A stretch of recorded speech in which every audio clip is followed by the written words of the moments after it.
नमस्कार, मी प्रमिला झांबरे। तर आज मी चटपटीत पाव बनवणार आहे। तर इथे एक मी 6 पाव घेतलेले आहेत।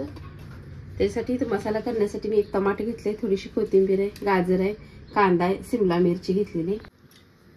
तर मी थोडंसं तेल ओतून घेतले, 1 चमचा जिरे टाकून घेतलेले आहे, 1 चमचा मोहरी आहे। जिरे मोहरी छान अशी तडतडली आहे, थोडासा कढीपत्ता टाकून घेते। बारीक चिरलेला कांदा हे पण आपल्याला तेलात टाकून घ्यायचं।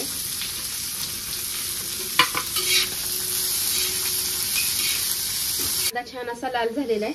मी शिमला मिरची टाकून घेते, हे टमाटर आणि गाजर हे पण ह्यात टाकून घेतलेले। आता 2 मिनिटे सगळ्याच भाज्या आपल्याला हलवून मिक्स करून घ्यायचे। का मी थोडंसं ह्यात मीठ टाकले आणि मऊ अशी भाज्या सगळ्या शिजलेल्या आहेत। आता थोडे मसाले टाकून घेऊया। आता तर एक थोडीशी हळद टाकलेली, ही 1 चमचा धने पावडर आहे, गरम मसाला 1 चमचा घेतलेला, काळा तिखट 1 चमचा,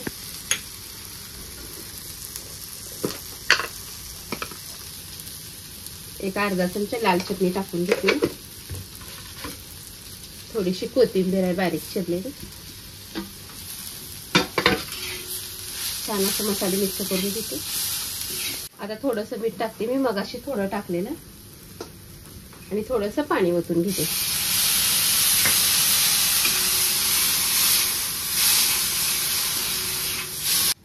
तर बघा थोडंसं पाणी ओतून घेतलेलं आहे। आता पाणी ओतल्यानंतर छान अशा मऊ भाज्या शिजल्या जाते त्या। तर 1-2 मिनिटं मी याला झाकून ठेवणार आहे। तर पाणी ह्यातलं आटलेलं आहे आणि भाज्या ही छान झालेल्या आहेत। तर आपण आता पावाला लावून घेऊया। थोडीशी भाजी मी साईडला काढून घेते। 1-2 पाव मी कट करून घेतलेले आहेत।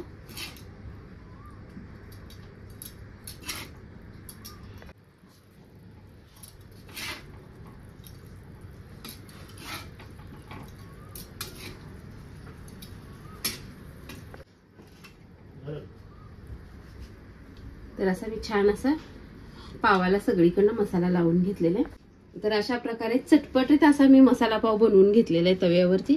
तर तुम्हीही करून बघा। माझा व्हिडिओ आवडला तर नक्कीच लाईक करा, सबस्क्राईब करा, फेसबुकवर बघत असाल तर फॉलो करा।